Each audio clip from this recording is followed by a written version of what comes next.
MrBeast once said that the only question you should ever ask him in regards to YouTube is how to make the best content possible. And I think to myself, well, making content is nice, but my primary focus is that I'm a musician, not a content creator. So I says to myself, how do I apply these words to my music? And I says to myself, well, I can make the best music possible. And I think to myself, well, that's pretty subjective. How do I apply this? And so I think there's a good few types of genres and musicians that exhibit it very well, that exhibit generally acceptable music. Notably, in my head, that comes to mind, Buckethead and Rob Scallon.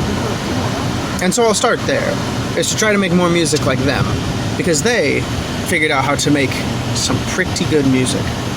And I just gotta make a ton of it, as much as I possibly can.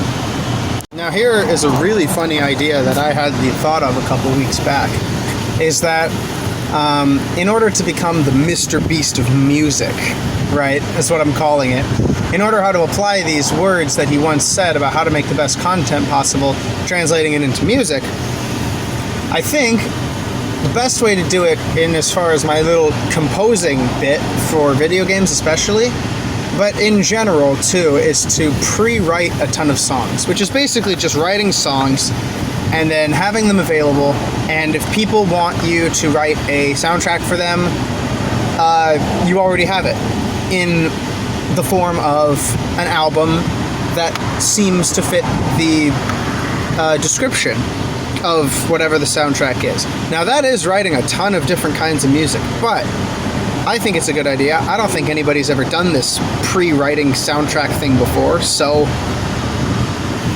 Now the funny thing is, I don't know where to start with this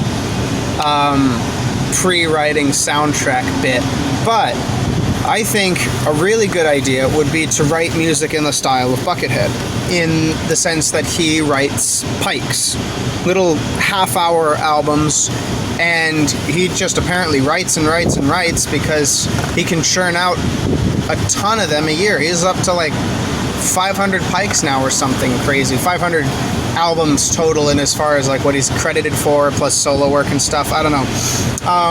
And so that's really cool, because I've already got a bunch of practice sessions on YouTube that display that I can play for long periods of time, and so really it's just that channeled into something far more palatable for people's ears. Instead of just hearing me fool around, they can listen to a finished product for minutes and minutes on end.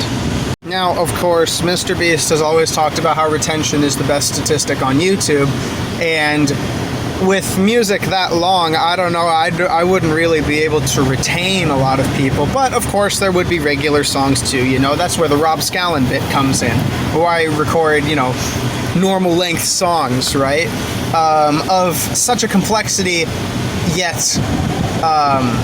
formulaic structure that people can still catch on to it. And I know, like, I mean, I wish people's attention spans were bigger, but, you know, it is what it is. And so, yeah, well, that's my thought going forward for what I'm going to try to do on YouTube, is to just focus solely on writing songs. Of course, you guys already said that would be the best idea in the poll, so, you know, gonna follow through with that. Now, the problem is that, whereas Rob Scallon music is far more structured like an actual song with verses and choruses and, you know, themes that reside throughout, soundtrack music is different because it's many tracks from many different areas of the games, and it's all typically like verses, bridge, verses in a sense, and there's just all these verses. That's all it really is. And so combining the two will be interesting, but it's not that difficult, especially with the types of genres that Buckethead and Rob Scallon are. They are very versatile in how they can be applied, and I think I have an idea of how to do this.